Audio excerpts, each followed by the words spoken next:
ఈరోజు అన్నిరాల ముస్లిం జేఏసీ ఆధ్వర్యంలో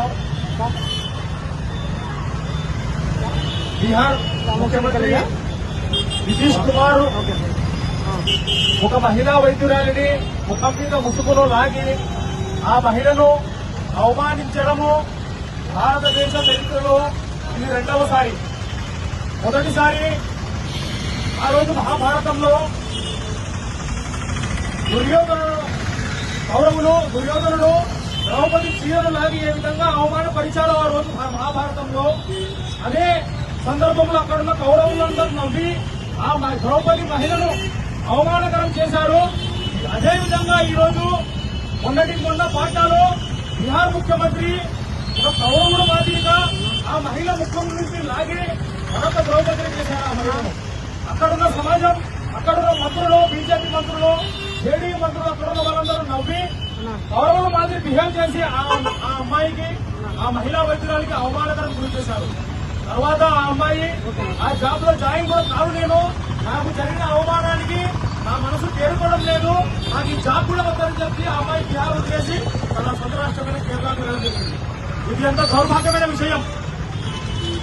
ఒక ముఖ్యమంత్రి స్థానంలో ఉన్న నితీష్ కుమార్, మీకు మెంటల్ స్టెబిలిటీ ఉంటే, మీకు ఆరోగ్య సమస్యలుంటే రాజీనామా చేసి ఇంట్లో కూర్చోండి.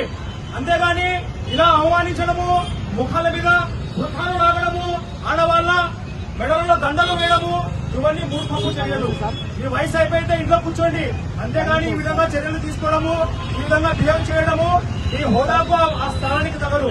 అందుకోసమే నంద్యాల ముస్లిం చేసి మరి ఎన్సీపీ తరఫున కూడా మేము డిమాండ్ చేస్తున్నాము, నితీష్ కుమార్ వెంటనే రాజీనామా చేసి మెంటల్ హాస్పిటల్లో జాయిన్ కావాలి. ఇతను దానితో పాటు ఈ సంఘటన మీద ఒక మీడియా పర్సన్ వెళ్ళి యూపీ మినిస్టర్ ని మీ ప్రతిచర్య ఏంటి, మీ స్టేట్మెంట్ ఏంటి, ఆయన ఏంటి అని అడిగితే ఆ యూపీ మినిస్టర్ ఏమంటాడు, నితీష్ కుమార్ ఏం తప్పు చేశారు, ఇంకా ముఖం మీద చేశాడు, ఎక్కడైనా చేయి వేసి అప్పుడు బాధపడాలంటాడు. నువ్వు మనిషివా పశువా?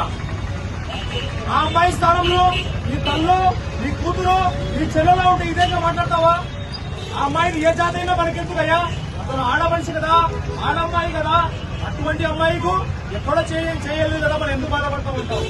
ఇది మీ బీజేపీ, మీ ఆర్ఎస్ఎస్ యొక్క మనుమానం యొక్క అసలు నిజం ఇదే. మీకు మహిళలు వంటగదిగా పరిమితం కావాలి, బయటకు వచ్చి ఉద్యోగాలు చేయడం కానీ, బయటకు వచ్చి పనుల్లో భాగస్వామ్యం కాకూడదు. మీ ఐడియాలజీ ఇది. నిన్నటి కింద గిరిరాజ్ గారు కేంద్ర మంత్రి అంటారు, ఆ అమ్మాయి ఉద్యోగం మానేసింది అంటే నితీష్ కుమార్ ఏదైనా చేశారో మంచిదే అయింది, ఆమె ఎక్కడ నరకంలో పోండి అంటావు. ఇటువంటి పనులు చేస్తే నీళ్లు నరకం చేస్తారయ్యా. ఏ మతం చెప్పింది? ఏ మతం చెప్పింది? పక్క మతాన్ని ఇబ్బంది పెడితే మేము పుణ్యం ఇస్తాము, పక్క మతాన్ని ఇబ్బంది పెడితే మీకు పాపం లేకుండా చేస్తాం. ఏ మతం చెప్పింది? ఏ భగవద్గీతలో ఉంది, ఏ ఖురాన్లో ఉంది, ఏ బైబిల్లో ఉంది పక్క మతాన్ని ఇబ్బంది పెట్టండి? ఎక్కడుంది? కానీ ఈ బీజేపీ మరి మతతత్వవాదుల వల్ల భారతదేశం ఒక లౌకిక దేశమైన ఇక్కడ చెడ్డ పెరుస్తుంది. ఇక్కడ మహిళలకు బుర్ఖా ధరించే అధికారం ఉంది, ఇక్కడ మహిళలకు బొట్టు పెట్టుకునే అధికారం ఉంది, ఇక్కడ మహిళలకు పరదా వేసుకునే అధికారం ఉంది. ఎవరి ఇష్టం వారిది. ఒకరి ఇష్టాన్ని అడ్డుకునే హక్కు ఈ దేశ ప్రధానమంత్రికి కాదు కదా, ముఖ్యమంత్రి కాదు కదా, రాష్ట్రపతి కాదు కదా, ఎవ్వరికీ లేదు. ఇది రాజ్యాంగం కల్పించే హక్కు. దీన్ని లాగాలనే ఈ రోజు శాంపుల్ రూపంలో ఈ జేడీయూ బీజేపీ కూటమి చేస్తుంది. మనమందరం కూడా ఐక్యంగా దీనికి వ్యతిరేకంగా పోరాడాలి. ముఖ్యంగా సెక్యులర్ ముఖ్యమంత్రులు ఏం పోయినారు వీళ్ళు. మన ఆంధ్రప్రదేశ్ ముఖ్యమంత్రులు నారా చంద్రబాబు గారి స్టేట్మెంట్ ఇంతవరకు ఎందుకు రాలేదు? దీనికి వ్యతిరేకంగా చిన్న విషయానికి స్టేట్మెంట్ ఇచ్చే పవన్ కళ్యాణ్ గారు ఎక్కడ ఎందుకు స్పందించడం లేదు? ఆడమ్మాయి ఆడది కాదా అని ఈ సందర్భంగా ప్రశ్నిస్తున్నాము. ఈ దేశంలో ప్రతి ఒక్కరూ దీనికి వ్యతిరేకంగా పోరాడాల్సిన సమయం వచ్చింది.